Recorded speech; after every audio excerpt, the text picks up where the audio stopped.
APJ Abdul Kalam sir कहते हैं कि मेहनत इतनी खामोशी से करो कि सफलता एक दिन शोर मचा दे। इंडिया को न्यूक्लियर पावर बनाने में अगर किसी का रोल है तो वो इंडिया के 11वें president doctor APJ Abdul Kalam का है, जो the missile man of India के नाम से भी जाने जाते हैं। गरीब और अनपढ़ परिवार में पैदा होना किसी को महान बनने से रोक नहीं सकता। यह हमें doctor APJ Abdul Kalam sir से सीखने को मिलता है और इसी के साथ उनकी लाइफ स्टोरी से हमें बहुत कुछ सीखने को मिलता है, जैसे सिंप्लिसिटी, हार्ड वर्क, देश प्रेम, शांत स्वभाव। Doctor APJ Abdul Kalam sir एक महान व्यक्ति होने के साथ ही साथ देश के सबसे दयालु प्रेसिडेंट थे, क्योंकि उन्होंने कभी भी अपने पद का 1% फायदा नहीं उठाया और अपनी पूरी जिंदगी देश को मजबूत बनाने में दे दी। कलाम सर जितनी पावरफुल और आक्रामक मिसाइल बनाए, वे खुद पर्सनली बहुत शांत और सरल स्वभाव के इंसान थे। Doctor APJ Abdul Kalam sir का जन्म बहुत ही गरीब परिवार में हुआ, जहां 5 भाई बहन में से एक कलाम सर भी थे। उनके पिता नाव चलाते थे जिससे उनका घर चलता था। वो पढ़ाई में ज्यादा खास नहीं थे, लेकिन सपने बहुत बड़े थे और देश के लिए कुछ करने की आग उनके अंदर बचपन से ही थी। उनमें नई चीजों को जानने की भूख बचपन से ही थी। गरीबी की वजह से वो अपनी पढ़ाई की खर्चा अखबार बेचकर उठाते थे। 1954 में उन्होंने एसटी जोसेफ कॉलेज से फिजिक्स से ग्रेजुएशन की, फिर मद्रास इंस्टीट्यूट ऑफ टेक्नोलॉजी में एरोस्पेस की पढ़ाई करने के लिए पहुंच गए, जहां पढ़ाई के लिए उनके पास फीस नहीं थी। तब उन्हें स्कॉलरशिप के लिए कॉलेज से एक प्रोजेक्ट दिया गया, लेकिन किसी रीजन की वजह से वो पूरा नहीं कर सके।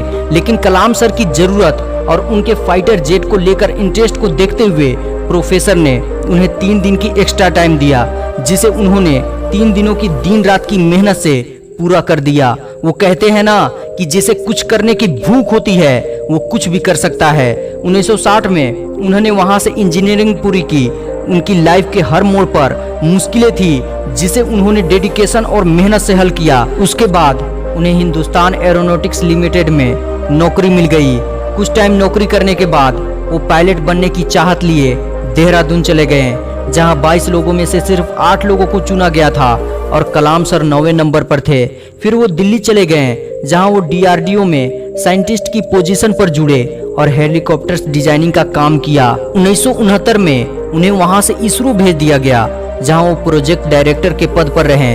1980 में सरकार का एडवांस मिसाइल प्रोग्राम शुरू हुआ, जहां उन्होंने अग्नि और पृथ्वी जैसी मिसाइल बनाई। 1998 में पोखरण न्यूक्लियर टेस्ट में कलाम साहब का मेन रोल था। इसके बाद वो स्पेस प्रोग्राम और मिसाइल डेवलपमेंट प्रोग्राम से जुड़े और वहीं से उन्हें मिसाइल मैन ऑफ इंडिया के नाम से लोग जानने लगे। कलाम साहब हमेशा देश के युवा और उनके बेहतर फ्यूचर के अलावे और कोई बात नहीं करते थे। आज वे हमारे बीच नहीं है, लेकिन उनके लाइफ से देश के युवा बहुत कुछ सीख सकते हैं। सफल जीवन बनाने के लिए कलाम सर ने 4 रूल्स बताए हैं, जिसे अगर कोई इसे समझकर फॉलो करेगा तो समझो उसका जीवन सफल है, क्योंकि जितने भी लोग इस रूल्स को फॉलो किए हैं वो सफलता भरी जिंदगी गुजार रहे हैं। Number 1, great aim. Great aim. I will have great aim. I will have great aim. I will continuously acquire knowledge. I will do hard work. I will do hard work. I will persevere I will persevere and succeed. and succeed. Okay, that's the mantra. Thank you, sir. Thank you so much. Kalam sir का ये 4 rules आपको बहुत आगे तक ले जाएगा, इसलिए हमेशा इसे ध्यान में रखें। मैं अंत में बस इतना ही कहना चाहूंगा कि मेहनत इतनी खामोशी से करो कि सफलता शोर मचा दे, यानी शांति से शोर मचाओ।